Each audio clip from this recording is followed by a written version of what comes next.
All right, everybody, a short update. Yesterday we had the taper. Got a taper. Fed's got a taper. Inflation, hyperinflation. They're printing too much money. Printing money. Printing money. So we got the taper. And yesterday, the initial reaction from the taper, kind of muted reaction in the stock market, although it was positive. Bonds went down. Oh, taper. Who's going to be there to buy them? Who's going to buy that? Who's going to buy the bonds? I remember this going back to like 2011 or something like that when, remember Bill Gross, the bond king?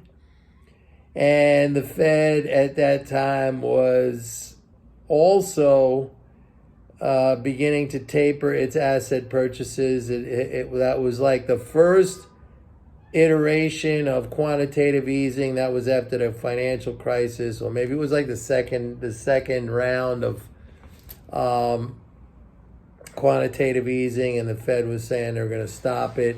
And Bill Gross, the bond king from PIMCO, he made his famous statement, well, who's going to buy them now? I mean, I'm always fascinated at how many of these guys are anointed kings when they're basically like court jesters, man. Like, who's going to buy them now? The money to buy treasuries comes from government spending itself. It's the only place it could come from. I mean, the government spends and reserves build up in the banking system, and those reserves, the banks swap reserves for treasuries to earn a little interest. And then the Fed comes along, like I said yesterday, as a secondary player and comes in and says, hey, you want to sell us your treasuries? Fed works through dealers. Dealers might sell some of their stock, in other words, their inventory, and dealers might represent their clients, their customers, and maybe sell something to the Fed at their bid or at their offer. Okay? They don't have to. But the treasuries are already bought anyway, so like bonds are up today.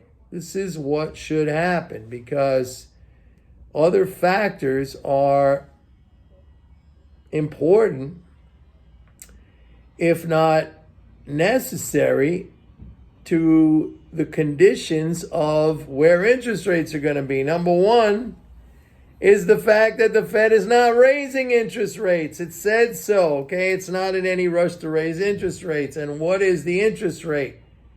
Anywhere along the term structure, the interest rate is a reflection of Fed policy along the term structure. So if the Fed's saying, hey, we're not going to raise interest rates for the foreseeable future, there's no reason for rates to be shooting up at the longer end of the curve. Now, they've given their indication, or at least they've, been trying to give an indication that raising rates is not on their radar screen right now, maybe sometime next year, but that's a long way off. All of this rate hike hysteria has been triggered by the inflation. They were inflation, printing money. They're printing money, inflation. Supply chain. We had a pandemic, people out of work, stuff not in full capacity utilization, all kinds of disruptions. This is what causes inflation. I told you that a fucking million times, that it's either corruption or something broken in the system. In this case, the thing that is broken in the system is a fucking pandemic that we have never seen the likes of. And it fucked everything up. It's not the money printing. I talked about that yesterday. You went from 800 billion national debt in the time of Ronald Reagan in 1980. That means 800 billion money printed, to 29 trillion. It's like a fucking 40-fold increase, and you really haven't had that much inflation. What are we talking about? 4%, 3.5%, 2.5% in the core? I mean, seriously? When there was an 800 billion national debt as opposed to 29 trillion, 800 billion. We have 15% inflation. Why? Because OPEC oil embargoes, because of wage push. You had unions, you had things like that. You don't have that stuff anymore, man. So the bonds are up today. I thought that's normal. The stock market's up. I thought that's normal because it's, like I said yesterday, has nothing to do with the rate. I mean, with the Fed freaking taper bullshit. It has to do with the fact that fiscal support is still pretty good. I have to tell you that in the latest, my 10-day average of daily flows is like just under 30 billion again. That's great. Now, it's not going to stay there because it got kicked up a little bit because of a Social Security payment.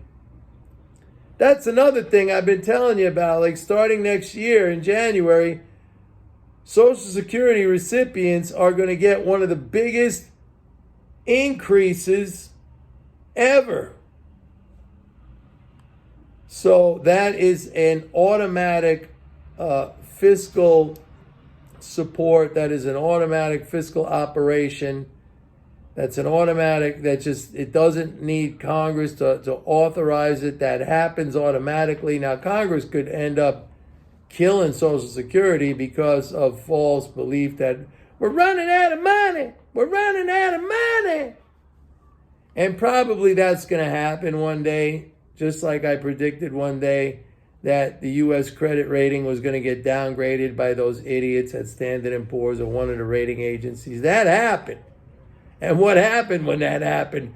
Bonds went up, yields went down. Remember all the hand wringing and, oh my God, what if they downgrade the credit rating? Oh, China's not going to lend to us. The rates are going to skyrocket. No, the exact opposite happened. Like I said, who tells you this stuff? The only thing that's a little bit like bugging me is the dollar. The dollar is still strong. And, we've seen episodes like this in the past where the dollar is bid really beyond any fundamental justification. Like, if you look at, now I understand why the dollar's been going up basically like since February, March. We've had that slowdown in the fiscal flows. So that's real money printing. So less money printing. Less money printing. They're unprinting money. They're unprinting. So the dollar was climbing up. But now that stuff is stabilizing those flows and starting to pick up actually again. And we're not even, hey, if these idiots in Congress actually pass a budget, we're going to be looking good fiscally. We're going to be looking good fiscally. Bank credit is picking up, all that stuff. Gold went down yesterday on the announcement of the taper because oh my God, they tapered, they're taking away the punch bowl. Oh my God, sell. Well, it's up today, like it should be. And not because of inflation. Gold is an economic barometer. When the economy's growing, people making money, people working, industries humming, gold is needed. It's an industrial commodity. It's used for jewelry. That's the biggest consumption comes from jewelry. You make money, you buy a nice watch, something like that. Shit. So that's my update for right now. I'll have more for you later. I might be doing these midday updates from now. Don't worry about it, man. How's everybody feeling? I'm a little down, I got to tell you, man. I'm a little down for personal reasons. I'm not going to get into it, but I'm a little bit down. I'm a lot down. Got to cheer up. There you go. All right, everybody. See you later. Bye.